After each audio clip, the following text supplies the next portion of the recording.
Hello, Soul Spiralers. Welcome to today's episode. Today, I have the beautiful Jarryd Harvey here with me. He is a student of Chinese medicine that works with kinesiology and energetic bodywork, also trained in shiatsu, a whole range of other beautiful things, but specifically working with the mind, the body, and the spirit. And he really loves bridging the gap between the physical and our Shen, our spirit, both subtly and consciously. So I'm very, very excited to have Jarryd here with me today. How are you, Jarryd? Thanks for coming on. So nice to see you from a distance. Thank you for the beautiful, warm welcome. It sounds like I'm doing so much when you talk about it in that way. And yeah, it's true. I am. I'm always going. I'm always doing something. Yeah, so true. We love that expansive view of the world that comes with having lots of little tools under our tool belt. Hey. Yeah, nonstop.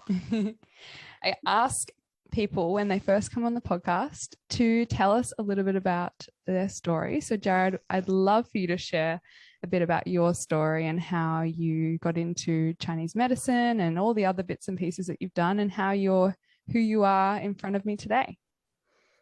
Well, it is a long story. I'll try and be as concise as possible, but I guess it all started for me when I was 19 years old. My life started to change in a quite significant way. You could say that throughout childhood, I was living a pretty normal life in that I'd never really experienced complementary medicine. All through childhood, I would see Western medical doctors and had a pretty good upbringing, didn't have any health issues, and I was always quite fascinated by the unknown and I guess the spiritual world, and I was always really fascinated by wizards. Actually, I collect these wizard toy things, loved all the Harry Potters, but never really delved very deeply into it. And then, when I was 19 years old, life decided to throw me into a big black hole, I guess you could say. It was a really challenging time of my life where, for the first time ever, I was no longer experiencing physical health, and I actually started to develop so it started with just bowel problems, and I started to develop food sensitivities, and then it was fatigue, and then it was pain in my body, and then it was headaches, which led to migraines, which led to dizziness, which led to vertigo, which eventually over time led to me having episodes where I would just pass out randomly, really low blood pressure. And for over 2 years, I was on a journey of figuring out what was going on with my physical body. And eventually my mental health also started to deteriorate because the physical body and the mental body are all interconnected. So I started to develop anxiety, a bit of depression, and I just had no idea what was going on with me. It was quite scary, very isolating. I saw 20 different doctors over the period of 2 years, and it was kind of just, I go to one doctor and they'd find something in a blood test and they'd send me to, I had really low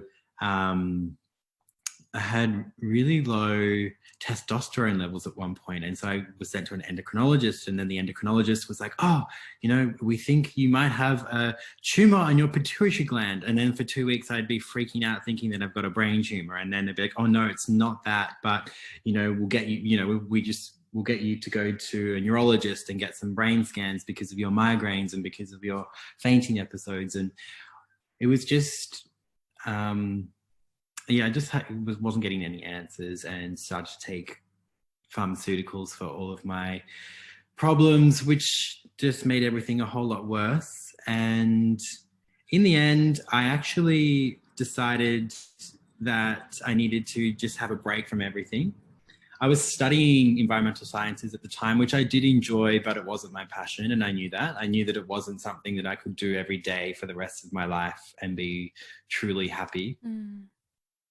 And eventually I went overseas. I went to India, classic, on a soul searching journey, I guess you could say. And what led me over there originally was I'd previously lived in Europe and made friends with an incredible Indian guy. And I just wanted to go visit him and see his family. So I thought that going overseas would give me a bit more clarity as to what was going on, because a lot of the doctors were telling me that what I was experiencing was in my head because they couldn't figure anything out. So I went over to India and was really, really unwell. The week I got there, I remember just being in bed for over a week with the most horrendous migraine. I couldn't even look outside because the lights were so bright. And I was being cared for by my friend Jay's mum. She was so sweet, feeding me the most delicious curries and rice and ghee and all the delicious Indian food. And over there, I was seeing different doctors as well, and they were good over there, but still, I wasn't really getting any answers. I don't know how it happened, but I ended up in Nepal at Vipassana after traveling around India for a few weeks. My energy levels would kind of ebb and flow; they'd go up and down.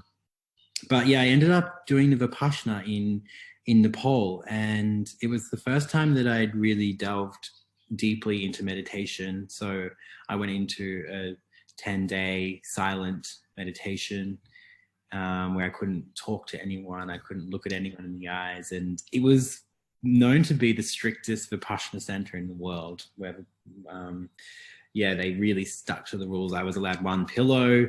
I wasn't allowed to miss any of the meditations. So you're up, I think it's 4:30 every morning, meditating until about 9 o'clock at night in a hall.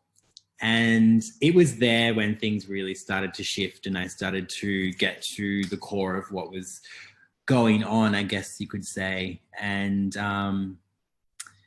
I was having incredible amounts of physical pain in my body from meditating, really bad back pain, joint pain, headaches, migraines, all the things. The fatigue was still there. Everything was still there, but I had nothing to distract me. I had just myself, my mind.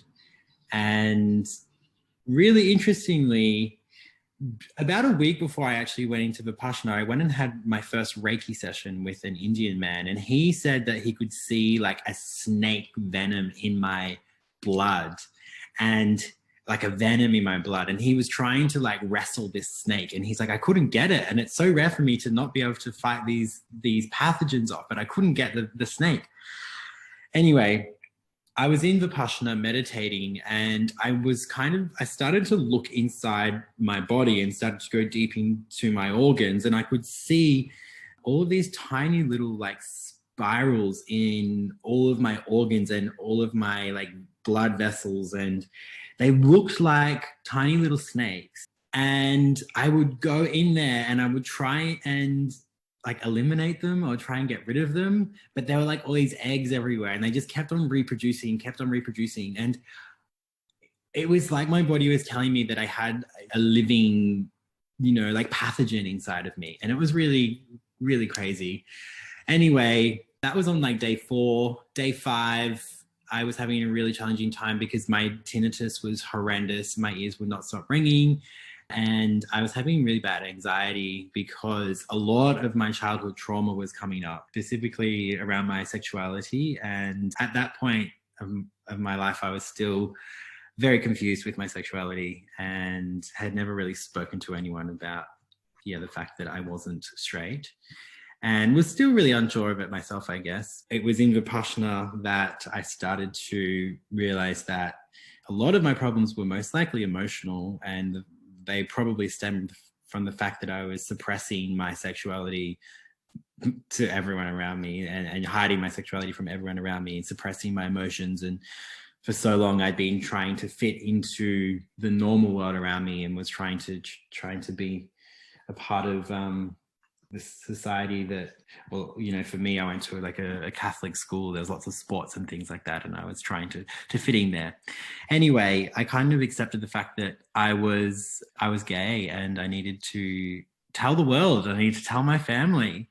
And this is day 5 of Vipassana, and I still had like 7 days to go. And I was like, oh my God, I just need to get out and tell everyone. And I'm going to be better. I'm going to be better. I'm going to be feeling so good.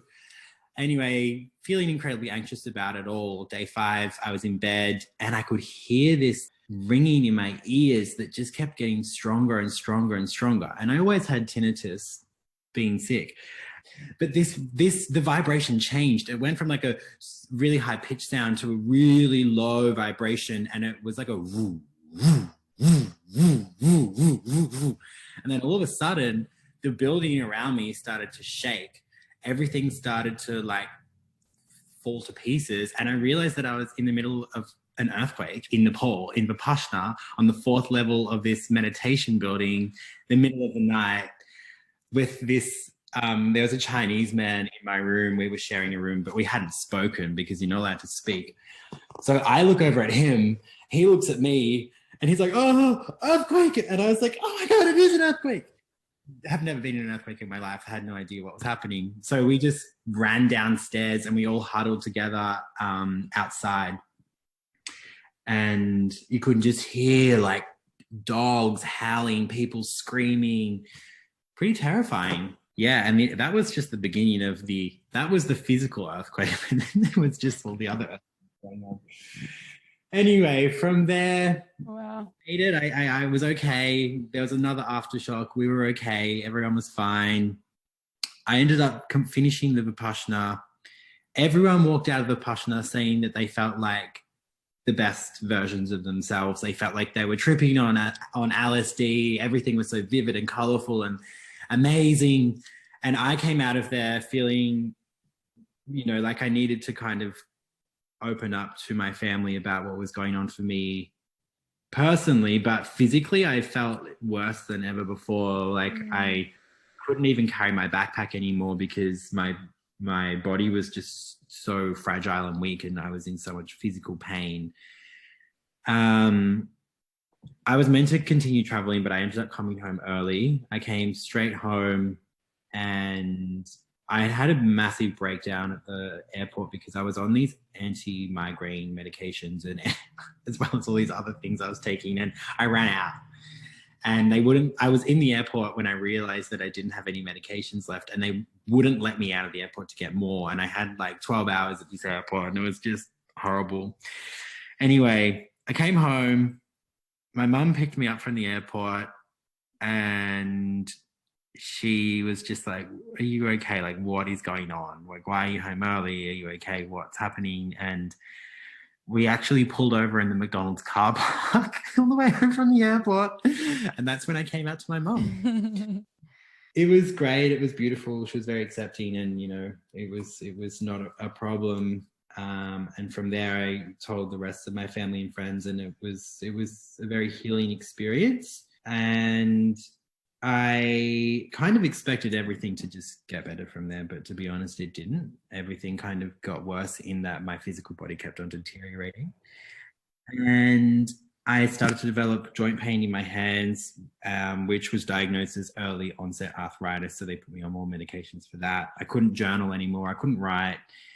Eventually, my mum was out for lunch with some girlfriends and was talking to her friends about my condition, my mysterious illness that I had been experiencing for 2.5 years now. And a lady overheard her on a different table and was like, hey, this might sound really strange, but I overheard your story, your son's story, and I just want to, you know, give you this referral. It's a naturopath and a kinesiologist that works in Ivanhoe. She's really hard to get into, but she, you know, fixed my son, healed my son. And my mum ended up calling this lady, and she said that she didn't have an appointment for 4 months. And she asked what was going on. Was this Judy? Yeah. And so anyway, the Judy, her name is, she's a kinesiologist. Judy asked what was going on, and Mum gave her like, you know, my main symptoms, which at that point was extreme brain fog, migraines, joint pain, you know, really bad gut issues, just chronic fatigue. I couldn't get out of bed. I couldn't drive anymore because I would have these blackouts. Anyway, she was like, I think I know what's going on. If you come in like tomorrow morning really early before I start treating, I think, you know, I can squeeze him in. Anyway, so I went to this lady.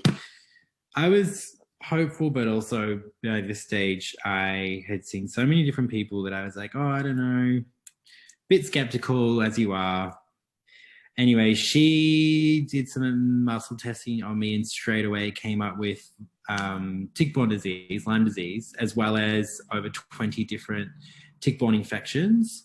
And she was like, have you been bitten by a tick before? And I was like, yeah, like 2.5 years ago, I was at a festival in Byron and I was, you know, with some friends camping and we all got bitten by ticks. And she was like, well, you know, it's coming up that you've got XYZ in your system and that's most likely what's causing you all these problems.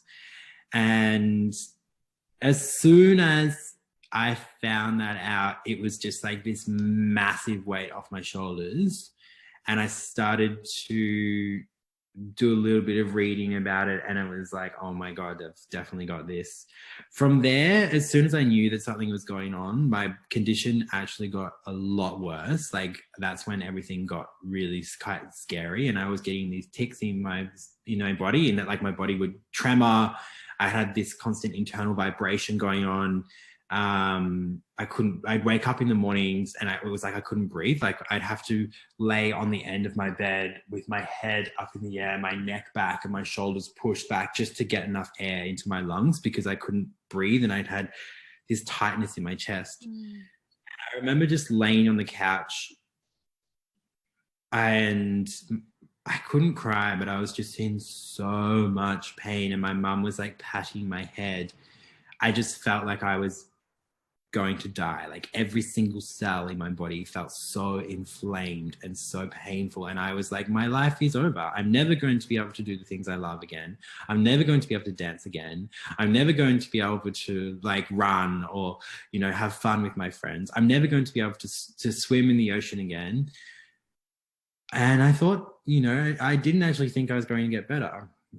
And eventually I started this protocol with Judy. I got my blood sent over to the States to be tested for Lyme disease, and it came back positive for Lyme as well as a whole range of other tick-borne infections.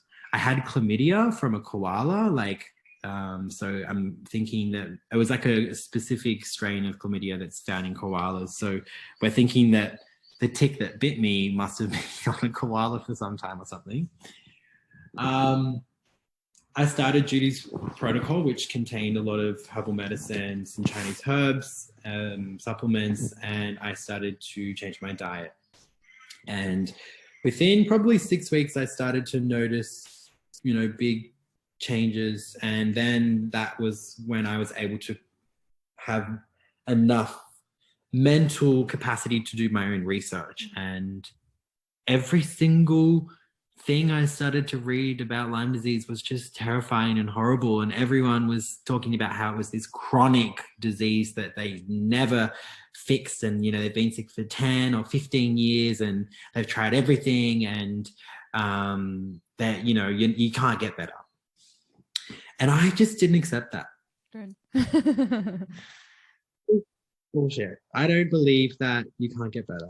I don't know, something just deep within me just didn't believe that I was going to be like this forever. Something shifted and I was so determined. I was so passionate about just life in general, and I always have been. I was just so determined to get better. I did absolutely everything possible. I was meditating every day. I was doing really beautiful visualizations. I was eating really well, super low inflammatory diet. I was taking all of my herbs and my supplements, and I just believed deep down, and I just knew deep down that I was going to get better. And long story short, I did get better. It was a very challenging journey. Fasting was something that really significantly helped me. I was also doing coffee enemas. They helped a lot with my migraines and my headaches. But I think fasting was probably like one of the best things I did for my health. Because it also allows you to go into all of the emotional stuff. It's just like a gateway into your trauma and your pain and your suffering. But because you don't have anything to distract you, you have so much time because you're not cooking, you're preparing food. Your body's, goes into like healing mode, and things just shift really quickly. Amazing. I can definitely resonate. That. And then when you do reintroduce food, it's like you're really conscious and you're really aware of what you are putting into your body. So throughout this year of, I didn't work, I didn't study for a year, and I'm so grateful that I had my family to support me during this challenging time. I was almost, I guess it was like a retreat. I was just in deep healing mode for a year, and I learned to use my, I guess, intuitive abilities, and I developed my intuitive awareness. And I also started to see a Chinese medicine doctor in the area who helped me a lot in the late stages of my disease. And they actually helped me disassociate from my illness. I went and saw a Chinese doctor. He put one needle in me. He felt my pulse, and he was like, "Oh, you've made this disease up yourself." And I was like, "What do you mean?" He's like, "Oh no, it's not all in your head, but you have made it up. Like he's like, you're the only one that can make yourself better. No one can make you better. Only you can make yourself better. And the only way you're going to get better from here is to change your thought patterns around this illness."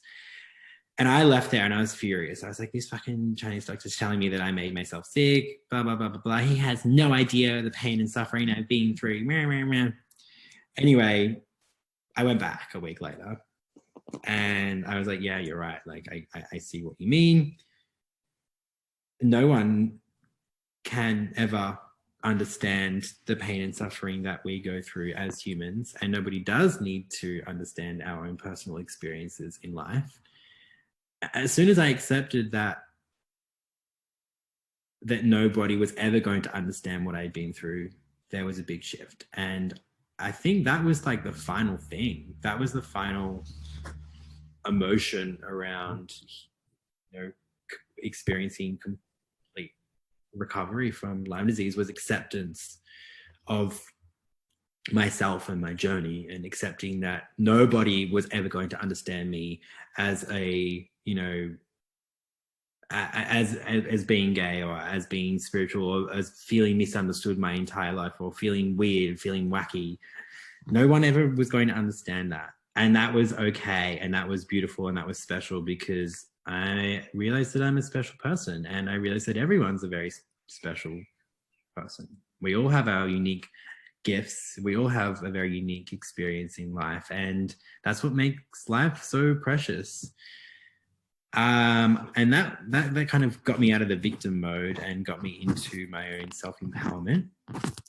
And that Chinese doctor actually had a dream that I was working in their clinic, and they told me about this dream and asked me if I wanted to work for them, if I was interested in studying Chinese medicine. And I was like, yep, definitely. So I ended up working in this clinic, started studying Chinese medicine, and 6 years later, I think, it's probably 5.5 years later, here I am. I'm in my final year of studying Chinese medicine, and I absolutely love it. It keeps getting delayed. My graduation keeps getting delayed because of COVID, but I'm in the final few months of my studies. And I've been very lucky in that I've done a placement in a hospital in Taiwan, which worked incorporating the best of Western medicine and Chinese medicine. I've also done work in a hospital in India, which was also equally as amazing, very challenging, but yeah, really incredible, deep experience. And throughout this time, I've also studied kinesiology, Van Dyke, an incredible psychologist and psychotherapist, kinesiologist from the UK. And I've studied shiatsu at the Australian Shiatsu College in Melbourne, as well as anti-shiatsu. So now I practice from home, and I don't really know what to call myself yet. My business is Yin Yang Medicine, which tries to find the balance in I guess all things, and I'm trying to bridge the gap between two worlds, the mundane world and the spiritual world. Mm-hmm. I'm trying to I guess bring people back into their bodies and connect them to the higher states of being. And I love what I do. I'm so passionate about health and well-being and meditation and spirituality, and I have some really exciting hopes and dreams and visions for life. I'm really excited to get things moving, and I really can't wait to finish studying, because I'm just so close, and have some big things that I'm working on. So amazing. So that's my journey. Oh, thank you so much for sharing, Jarryd. I've never heard you tell the whole story. I've only heard snippets, so it's very beautiful to witness that within you and witness how you are as I've known you. I love that that aspect in when you were talking about, like, way back when you were talking about the snakes inside your being, and then you've had all this realization about your sexuality. I was like, oh, I love like the interweaving there, because snakes can be so deeply about that. It's just like, oh, it was so symbolic, wasn't it? Yeah, it was. And it was interesting because eventually when I found out that I had tick-borne disease, Lyme disease, I saw an image of like the spirochete that Lyme disease, the shape, the spirochetal shape of the Lyme disease, and it was exactly like what I'd been seeing I think my body was trying to tell me something there. Definitely. Yeah. I mean, it's always trying to tell us. It's like sometimes we have to go through the shit to get there, though, hey, to be able to understand the language it's speaking. That remembering.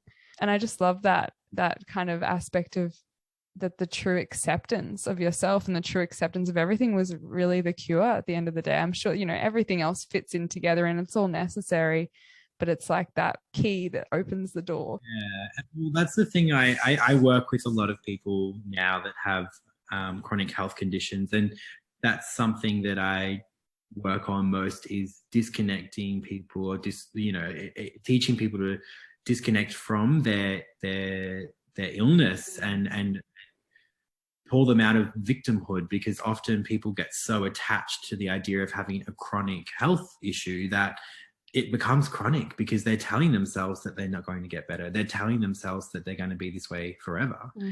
And we know, we create our reality. So if you're constantly telling yourself that you are sick and you're going to be sick forever, yeah, you are. Yeah. It's interesting that you experienced that realization of that victimhood and all the fasting you did, because I experienced that realization that I was playing into victimhood and I wasn't the victim when I did my first big fast. So it's really interesting that it's that shedding of self, of your identity, that happens during fasting. And like you were saying, you need to disidentify with the illnesses and even from the created self that you are at that point to be able to have those breakthroughs. Definitely. Yeah. And I think it made me realize, through that time and through the fasting as well, I realized that, nobody was ever going to make me better, or no one was ever going to heal me. It was up to me to heal myself. Mm-hmm. I had such incredible support, amazing doctors and integrative medicine doctors and kinesiologists and Chinese doctors that were helping me and giving me incredible treatments and giving me great advice. But it was up to me to implement all of these changes and to live all of these changes, mm-hmm. and to believe everything that they were telling me. Because I really believe that belief is the most important thing. You can take, you know, a pharmaceutical, and you know, a lot of pharmaceuticals don't even have much like scientific evidence to show that they work for what they're actually treating. Mm-hmm. Yeah, you can prove so much stuff with science, in quotation marks, at this point in time. But it's like, if you put an intention behind the herbs you're drinking, or, you know, the meditation you're doing, it makes everything so much more powerful. You can use the placebo effect to your advantage, essentially. And yeah, I guess I weave that into my everyday life now, is setting intentions for everything I do. And, you know, every cup of tea I drink, every herb I put into my body, I'm doing it for a reason. Yeah. And powerful. Definitely, that intention is a key, and that that awareness. It sounds like, you know, I was going to ask you, from what you know now, what would you tell your younger self to help yourself through? But it almost sounds like it's just bringing that, besides the acceptance, it's bringing that power of your own self into what you do day to day, and in how you heal yourself and how you show up. Definitely. And I think that's such a beautiful question. It actually came up this week. Last week, actually, it was the new moon in Scorpio on Friday. That was a big one. Oh my gosh. So intense. I had so much come up, but it was interesting. I ended up doing a kinesiology session on myself, and it went into like inner child stuff, and acceptance came up again. It's something, you know, that we're constantly working on these things, but it came up in a way of realizing that I hadn't fully healed that inner child version of myself, and I could see myself as like a 5-year-old.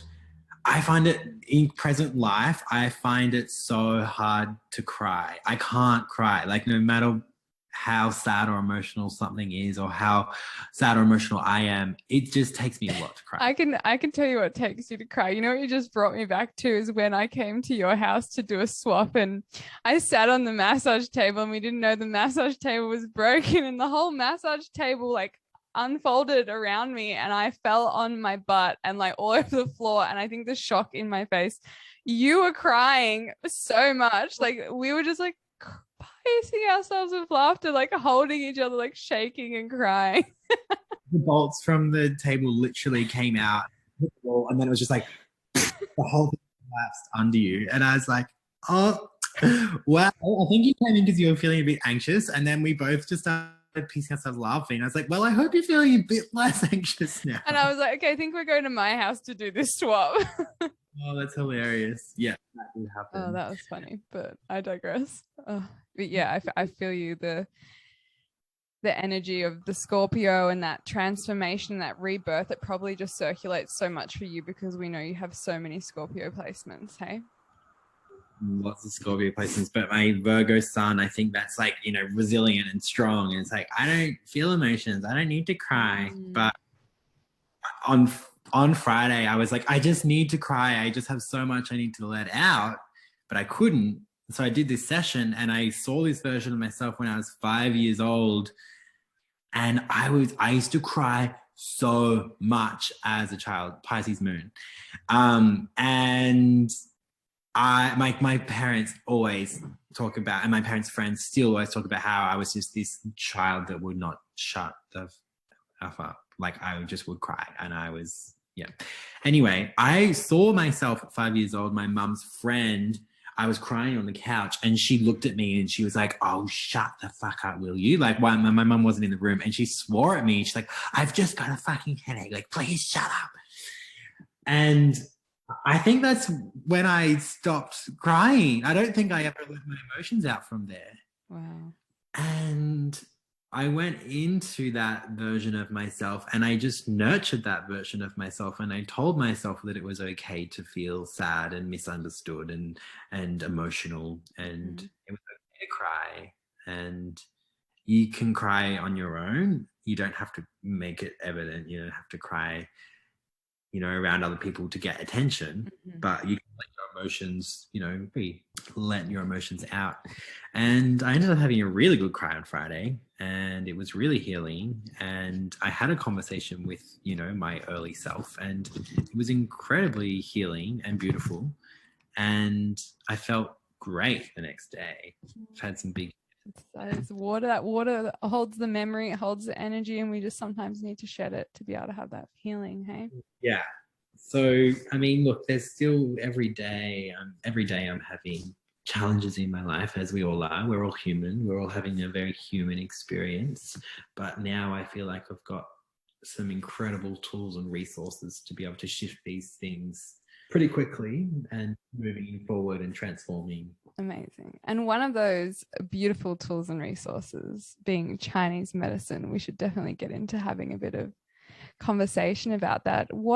If someone hadn't experienced Chinese medicine before, how would you explain it to them? So Chinese medicine, it's interesting because it's so simple as a medicine, yet so incredibly sophisticated and complex. Dates back to over 2,500 years. And there's texts that say that it actually originated from Vedic medicine, which is the Indian medicine, but it's all a bit unknown because a lot of the texts were unfortunately burnt or destroyed. So there's not much knowledge as to where it exactly comes from. But Chinese medicine believes that the mind, the body, the spirit are all interconnected. And we believe in qi, which is energy, and the way that qi moves around the body. There are two different substances in Chinese medicine. So you've got yin and you've got yang. So yin being soft, feminine, the cool, calm, whereas yang is a lot more active. It's masculine, it's fast, it's hot. And we try to maintain an equilibrium or a harmony between the yin and the yang energies in the body. And whenever there is an interference with this balance, we end up with disharmony in the body. And this can manifest as, different mental, emotional, physical illnesses or complications. And so you can look at yin as being the blood and the fluid in the body, whereas yang is more the qi of the body. It's, a lot more fast and active. And we're constantly trying to just create balance between the yin and the yang, and we do that through a range of different techniques. One is acupuncture, which works by manipulating the qi in the body or altering the qi in the body. So we have the meridians, the 12 meridians, which interconnect with the organs of the body.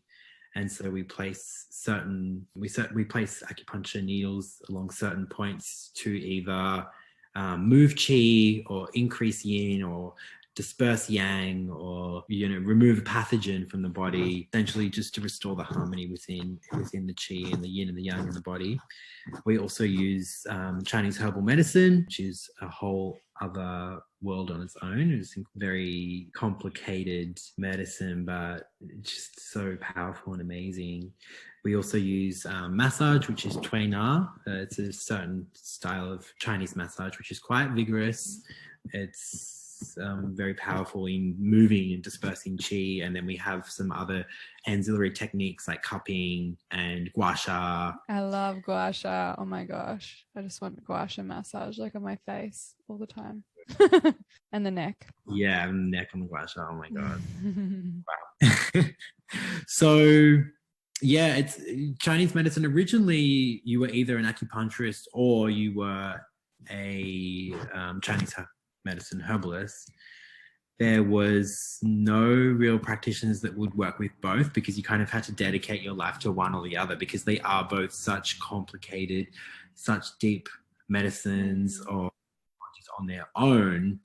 And we also have moxibustion, which is a form of therapy that uses mugwort, a herb, which is very yang, very warm in nature, very healing for the womb. It's good for increasing fertility, but we use it on body to increase yang qi. It also increases red blood cell count, white blood cell count in the body. So essentially we burn the herb very close to the surface of the body and it increases blood flow. So some people would literally just do moxibustion, and that was what their role was. Others would just do acupuncture, that was their role. Others would do herbal medicine. But now in the Western world, we're learning all of these things, and I'm learning all of these things in a 4 to 5 year degree. And it's a lot. It's a lot to learn. I feel like I've just been tackling this beast for the past 5 years, but I love it. I feel like I'm going to be learning for the rest of my life. There's just so much to know and so much to learn through study, through research, but also through experience. Mm-hmm. Yeah. And that continuous growth that happens through clients bringing you new things to you, and every person being slightly different, that it just allows you to keep growing your own learning in that area. Exactly. And then we've also got, so many modern diseases and illnesses that are developing, every year we're getting an increase in chronic health issues. And so I think it's really amazing that an ancient medicine can be used so effectively to treat modern conditions. So, the medicine has its roots in ancient philosophy and Taoist practices, but it's still very useful in today's modern world. Yeah. It's so powerful. It's like, it doesn't matter. You can see the benefit in something being so old and traditional, but then also benefit in being something that can fit into the modern world, and it really hits both of those. Do you have a preference of, all of those different tools that you've learned? Do you have one that you prefer the most, or one that you tend to lean on the most? Yeah, it's interesting because originally I was super fascinated by herbal medicine, and that's kind of got me into Chinese medicine in the first place, because I had such an incredible result using Chinese herbs with my condition. But then eventually I was working with an acupuncturist who was just absolutely incredible. He got rid of my dizziness with one treatment. He did this incredible treatment on my back where he did gua sha along my spine, along my du channel, and then he did some points along my du channel, which is the yang linking vessel. And it felt like these points he did, he did du 14, which is at the back of the neck, kind of at the atlas and axis, the spine. And for the first time in like 3 or 4 years, it felt like yang qi, which is that clarity, which is, that active energy was actually reaching my mind. It felt like I could think again for the first time in years. I could actually, the brain fog was gone, and the dizziness. I had clarity. I had clear qi moving into my head. It was amazing. And so, he kind of inspired me to learn a lot more about acupuncture. And then eventually I did a placement with Paul McLeod, who is an incredible acupuncturist practicing in Geelong. And Tom, the acupuncturist that I was learning from originally, who did this amazing treatment on me, works more, I guess, energetically. Whereas Paul works more musculoskeletally with acupuncture. I wasn't really interested in musculoskeletal stuff because I really like working with energy. But I wanted to know more about, musculoskeletal conditions. I ended up doing a placement with him and I absolutely loved it. He is so good at what he does. Like, people walk in with chronic back pain and within, 1-2 treatments, they're better. He's been practicing for 30 years. He's just absolutely amazing. And so he sparked an interest in me to learn more about musculoskeletal conditions. And I really like treating musculoskeletal conditions because, as you would know, sometimes it can be quite draining when you're constantly working with energy and emotions. Whereas, you know, someone comes in with back pain, you put some needles in, they walk out, they feel better, and they're so happy. I feel like for me, it's less draining on my body when I'm treating musculoskeletal stuff. At the moment, I'd say I'm probably enjoying the acupuncture more than I am the herbal medicine, mainly because I've had more experience with acupuncture. Yeah. And unfortunately, a lot of my herbal medicine classes for the past year have been online because of the restrictions. And so I originally, when I was learning herbal medicine, was so passionate about it and was, you know, just like studying absolutely every single day, knew all the herbs off by heart, all of the actions. But it just, online learning has kind of been a bit disengaging, and I haven't been as passionate about it. But I still absolutely love herbs, and I still, you know, I'm still studying them, and I use them every day in my own life, and I still dispense herbs, and I still use them in most of my treatments. They're really powerful, they're really effective, but it's just such a big world. Being a Virgo, I'm a perfectionist, and I don't feel like I'm up to the standard that I could or should be. So yeah, I feel like there will be a time in my life when I really have the time and energy to dedicate myself to more herbal medicine. And another thing for me with herbal medicine is just with the way things are in the world, I don't feel like it's overly sustainable to be using Chinese herbs, because we have to get them, a lot of them, from China, because I personally like to get them in their wild, natural state. So once I get my Chinese herbal medicine degree, which is, you know, will be very soon, I would love to learn more about incorporating Western herbal medicine with Chinese herbal medicine, and learning about the herbs in the surrounding areas that I can use. Yeah. You know, and teach people about herbs that they can use in their own gardens and things like that, because more empowering. Yeah, there's hundreds of herbs, and we have to get them, a lot of them, from China, and don't feel like it's very sustainable long term. Do you have a herb that you're working with the most at the moment, though? I am working with, I'm probably, like, personally, I'm taking a lot of medicinal mushrooms at the moment, and I love them so much. They've just been the best thing for me since recovering from my health issue. I feel like they just keep me going. I have reishi every day, and I have for probably the last 2 years. And I've actually been prescribing and loving the herb danshen, which is a Chinese herb. It's red sage root, but it works particularly on the heart. And there's been I've been treating a lot of heart conditions recently.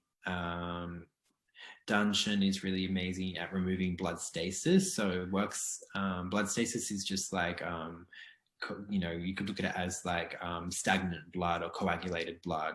And so it works directly in the cardiovascular system. And the way I guess you could see it from a Western or scientific perspective is that it kind of, to clear out stagnation from the cardiovascular system. It's also a Shen karma. So is it working directly in the cardiovascular system, but it's also calming the spirit. Yeah, I really like that herb. Yeah, I'd say that's my favorite. I love it. For some reason, I like had in my head he shu wu, but I just think that's just the only one I know off the top of my head. That was my favorite herb. Probably 2 or 3 years ago, I was using it because I had really low sex drive. So it's good for libido. Nourishing water element then, I guess? It's actually a Jing tonic. Yeah, it's a Jing tonic. It's He Shao Wu, and it means old man's beard. And it actually was originally, the story is that there was a man who had really grey, like prematurely grey, balding hair, and he started to take this herb, which is fleece flower root, He Shao Wu, prepared in black bean. You have to prepare it a certain way, otherwise it can be toxic. But he had this herb for 100 days, and his hair and his beard grew back Yeah, so it's used to treat premature grain, it's used to treat hair loss, it's used for fertility, it's used for low sex drive, low back pain, all the signs and symptoms of someone that's got a jing or and it is a really powerful herb that I haven't used that much recently, actually. I don't know why it popped in my mind. Maybe you needed a reminder. I really like it. I prescribed it to someone probably a week ago, a girl who was experiencing hair loss. So I gave it to her with a whole other range of herbs. But yeah, it's a good one. I've got a lot there. Maybe I should go. Maybe I need some. What was like the bigger, I think I talked to you about this before. I was thinking like, when you were studying Chinese herbal medicine, I even know from studying kinesiology, there's sometimes you're studying things and you're just so shook by something that you learn. What life-changing? Did you have anything like that nature with Chinese medicine? Or like, is there anything you can think of? With Chinese medicine, like with herbal medicine or acupuncture, or with anything, do you mean? With anything in that kind of realm. It shook me. I guess like seeing such instant results with acupuncture. When I was in India in 2019, it was, pre-COVID world. It helps me a lot, like think about timelines. So before, so I was in India. I was working in a hospital in rural India. It's called Daton. It's in a province called Jharkhand, which is one of the most impoverished areas of India. And I was working in a hospital there. They had like 15 tables set up and, treating anywhere between like 50 and 100 people a day. And people pay very little to come to this hospital. There's no other hospitals in the area. So it just gets really, really, really busy.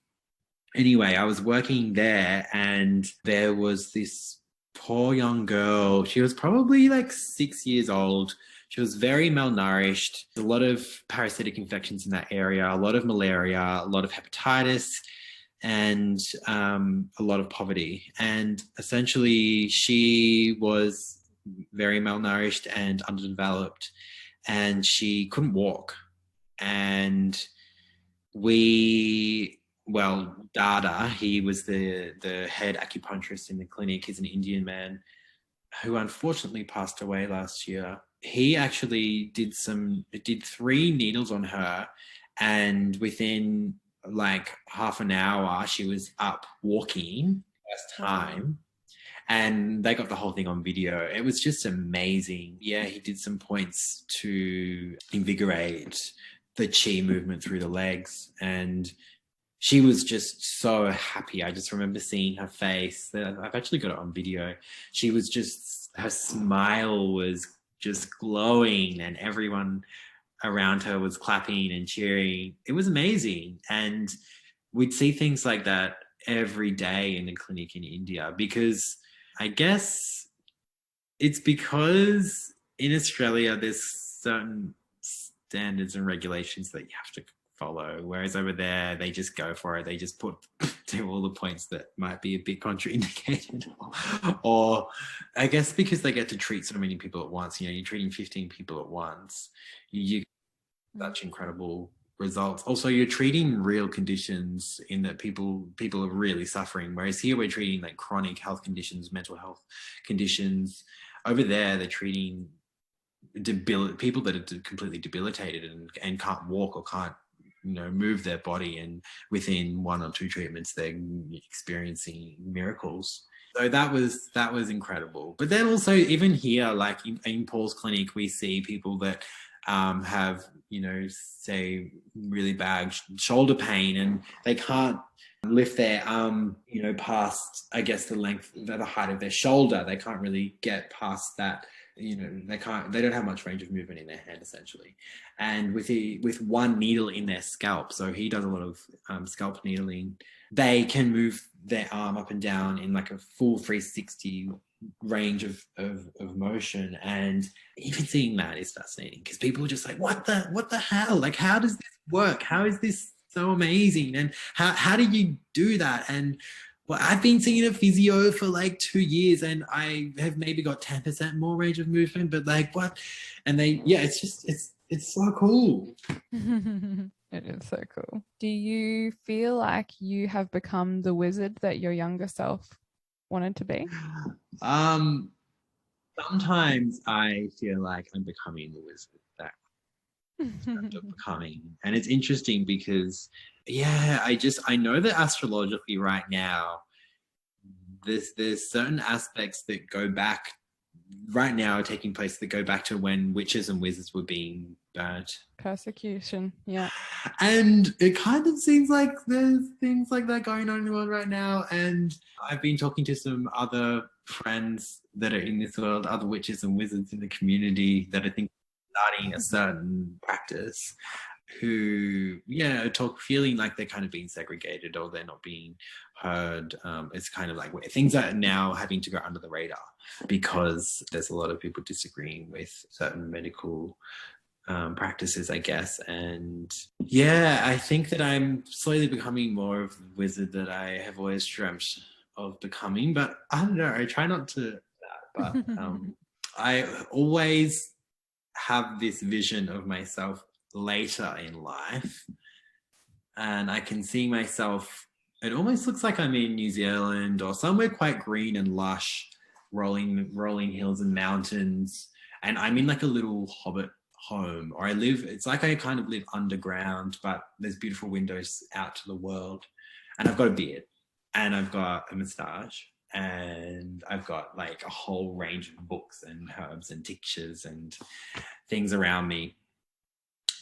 So I think one day I'll probably look like potentially your stereotypical a Merlin. You'll be calling yourself Merlin.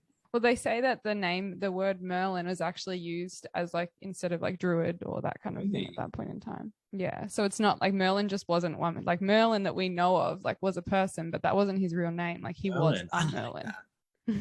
I love that word. I've got some questions for you.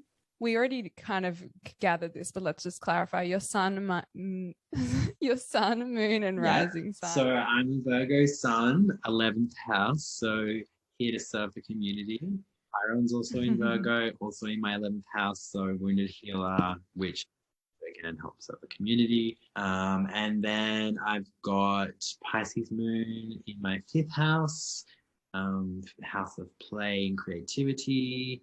And I'm a Scorpio rising, and I have about 6 other placements in Scorpio in my 12th house. Meditation, spirituality. Yeah, very passionate. Do you know your human design? I was with some friends the other day, and they were asking me about it, and I didn't know, but I looked it up yesterday, so I know that I'm a manifestor. Isn't that like the most common one or something? The most common that I witness is manifesting generator, but manifestor, generator, and manifesting generators are like, say it again. Maybe I'm a generator. Generators just like keep being able to go. Just keep going, like tick off your to-do list and you got more gas in the tank. I'm a generator. I'm pretty a manifestor or a generator, but I'm a generator. I'm a projector, so I need more time by myself. Just to like regroup. Can't have human contact all day, every day would just be way too much for me. I don't know. I'm complex. I think I am a generator from memory. I think I'm. Yeah. I need to look that up again, obviously. We'll talk about it another time. What's your favorite fruit? Oh, this question, all these questions have come up. Someone asked me today what my favorite fruit was. Oh. I love mangoes. Yeah. I also really love a great apricot. Just like fresh off the tree, right, sun ripened apricot. Yeah, it reminds me very European. Being in summer in Europe, eating apricots and figs. Yeah, I love figs as well. Oh my gosh, I can't wait for fig season to start. If you could return to one moment in your life and re-experience it again, what would you pick? Well, good question. That hasn't come up recently. Yeah, I was like, I feel like this one you won't have had asked recently. Wow. What's your first thing that comes to your mind? Well, it can be whatever you want. Funny. I don't know how appropriate these things are to share. Everyone always has that with this question. I love it. If it was on drugs, it's okay. Look, it was on. It was my first experience with LSD, actually, which was. It wasn't just that. It was a really big life-changing experience for me, and that's when everything shifted for me. I was actually 19 at the time. I didn't really know what was going on. This is like when everything shifted, actually. This is like I got bitten by the tick that weekend and I took LSD. Wow. Of course. Of course, that's synchronicity. It was crazy. And anyway, that weekend I was just having a lot of fun and didn't really think much about the journey that I was about to embark upon. Essentially, like 12 hours later, I was in a campsite with some friends. We were all laying down. Things had kind of started to simmer down a little bit, but I started to go into a very deep trance while everyone else was around me, and I started to hold space for the first time in my life, and my voice changed, and I went into a very deep masculine, like vocals that were connected to a different place, and I honestly felt like I was speaking from the higher realms. And channeling. I was channeling for the first time in my life, and my friends around me were, not into this world at all, and neither was I. And I took me and about 7 other friends on this intergalactical journey. It was really amazing, really powerful, and to this day, my friends still talk about it, how I became like this god that this crazy journey.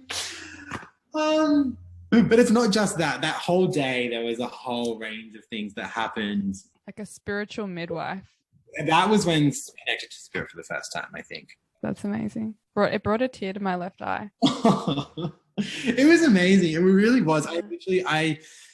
I felt like I was the stars. Like I just was so there, and I felt like I was home for the first time. Yeah, there's that remembrance. Yeah, I can access those places now without anything, and I don't take psychedelics to enter those places. It's somewhere or something that I can access my own now. For the first time, there's nothing like the first time.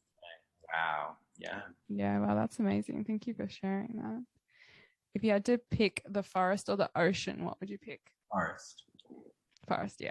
I mean, you live in the forest. I love the ocean, but the forest, to me, it's got the darkness and the mystery, which I like to work with. And it's interchanging. I feel like it changes a lot more depth to it. And you also get shade. I have very sensitive skin and hair, and I think it's important for me to have a little bit of, tree protection, because at the beach, I often just get attacked by the raging sun and sand and water. I wonder if that's I'm the same, but I wonder if that's also in line with this persecution thing and like being burned at the stake for who we are. Yeah, possibly. Yeah, random thoughts come in my head, I think it's also just my Celtic blood. Like I'm from definitely to the beach. Yeah, and the rolling hills. What plant or flower do you work with the most? In terms of on myself or on patients? On yourself. I'd say probably. Well, reishi isn't necessarily. You can say reishi. That's still something that. That's a mushroom. But even tea, I drink a lot of tea, and I love tea. Yeah, beautiful. Tea is so beautiful. I love it. I wish I was down there so we could have tea ceremony together. Do you have a favorite crystal? I've never really gone too deep into the crystal world. I don't really know what they are. I even do know what my favorite one is, though. It's an emerald. Oh, that's my dream crystal. Yeah. Do you have a spirit animal? Dal, my dog. Oh, a doggo. No, spirit animal would be It's interesting. Like lion always comes to my mind because I have like I guess a bit of a lion look. My midheaven's in Leo as well. I see the lion energy. Like if you were an animal, would you be a lion? I don't think so. I think I actually really connect to snakes as well. It's crazy. Yeah. Maybe with a snake with a lion's head. Yeah, exactly. Well, it's been such a pleasure having you on for a chat today, Jarryd. Is there anything you want to leave the listeners with? I think that I would like for everybody to know that my feelings about these coming times are that we are very much all here for a particular reason. And I feel like things are only just beginning. Things are going to get a lot more chaotic. And I feel like there's going to be a lot of souls that do leave this plane in the coming years, unfortunately, but they have chosen to come here in these times. Feel like, yeah, we have some really big times ahead of us, and I want everyone to know that it's going to be okay. Just keep breathing deeply, keep doing what you're here to do it lovingly, do it passionately, do it wholeheartedly, and don't get caught up in the fear. The day we all do die, and with death comes new life, comes birth, comes light. So just keep on living, keep on loving, keep on enjoying, keep on having fun. It's going to be okay. Be prepared as well. Thank you. If people want to get in touch with you or connect with you or even have sessions with you, what's the best way for them to get in touch? The best way to get in touch with me would be to, you can send me an email, otherwise just on Instagram. You can shoot me a message there. My Instagram is yinyoung.medicine. And otherwise, my email address is Jarryd, Jarryd, Harvey @gmail.com. Perfect. And I'll put it in the notes as well so people can easily find you. Warrandyte in Victoria, but I also do online sessions if people are interested. Yeah, I think I'm due for an online session soon. Sounds great. Well, you have a beautiful rest of your day. Thank you so much, Jarryd. Thank you so much for having me. It's been wonderful and so nice chatting to you.